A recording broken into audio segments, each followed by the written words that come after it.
العروسه اللي بتبقى محتاره تجيب منظمات ايه، هتجيبي من المنظم دوت، هتجيبي علبه المنظم بتاعه الاكسسوارز دي او اللي فاتت، هتجيبي منظمات الميك اب اللي هي كليرك زي كده او اللي زي كده اللي هي الشفافه، هتجيبي علبه المبرد القصافه والاظافر وكده، وهتجيبي واحد كمان للقدم.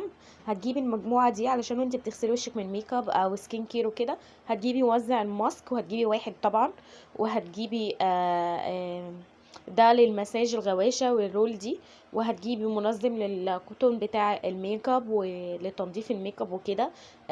جميل جدا، هتلاقيه موجود في اي حته. هتجيبي منظمات للميك اب للدرج عشان لو العروس اللي بتبقى عندها الدرج كبير وكده، المنظمات دي هتنفعها جدا جدا جدا. مش ضروري او مش شرط ان انت هتشيلي فيها ميك اب، انت ممكن تشيلي فيها اي حاجه تاني هي بتنفع. هتجيبي واحده زي كده للروج، وهتجيبي بقى الباقي للباليتات ولل اكسسوارات، حاجات كتير. بصي بقى، عاوزه تجيبي كذا شيت من النيلز جيبي، عاوزه تجيبي العلبه دي اوفر لك واريح لك، تمام، يعني كل واحد وحسب ذوقه واختياره، هي بيبقى فيها 100 وحاجه فبتوفر عليكي كتير قوي. هنكمل الباقي في فيديو تاني لان الفيديو ده طويل. ما تنسيش تصلي على النبي في الكومنت، وتعملي لايك واشتركي في القناه علشان يوصلك الفيديوهات التانية، واستنيني في الفيديو التاني.